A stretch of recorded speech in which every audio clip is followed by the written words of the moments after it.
Today on the Mixer, Rio Ferdinand doesn't enjoy the coin toss in Manchester, Conte scores with his old lady once again, and Leo Messi is the world's greatest, yada yada yada.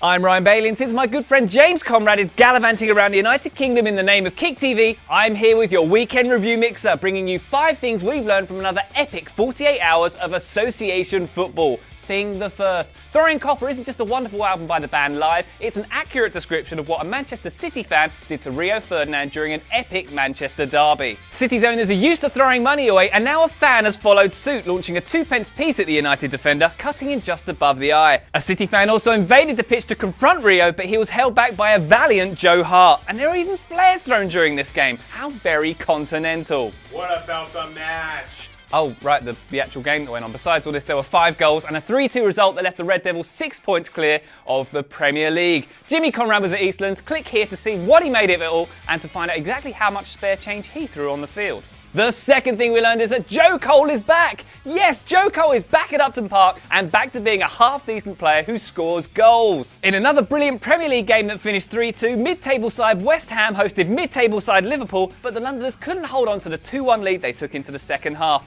Liverpool scorers Glenn Johnson and Joe Cole both started their careers with the Bubble Blurs, while MVP John Joe Shelby was a Hammers fan as a lad and a superb false 9 in the absence of Luis Suarez and Fabio Borini. But how about that Joe Cole, huh? He might have given away the ball on his first 3 touches, but it was wonderful to see the little showboater back on the score sheet in the English top flight for the first time since April 2011. The third thing we learned is that Leo Messi is now officially the brilliantest thing since brilliant records began.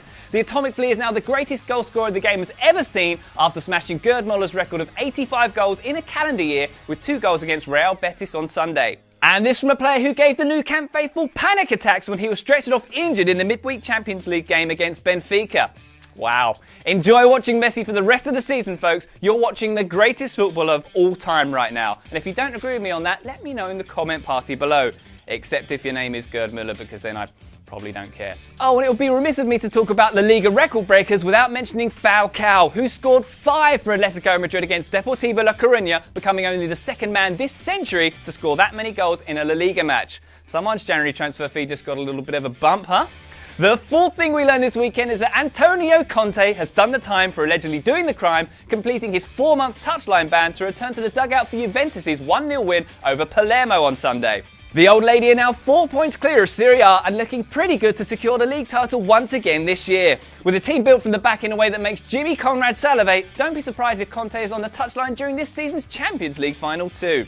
And the fifth and final thing we've learned, Bayern Munich are 11 points clear in the Bundesliga after a 2-0 win at soon-to-be relegated FC Augsburg. Second place Leverkusen suffered a blow to their campaign with a thrilling 3-2 loss at Hanover. What is it about great 3-2 losses this weekend, by the way? And third place Dortmund also lost at home to struggling Wolfsburg, albeit thanks to a controversial penalty for which the referee has actually apologised since.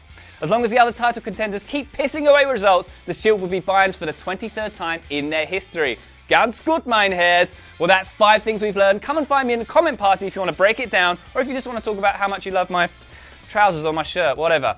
See you next time.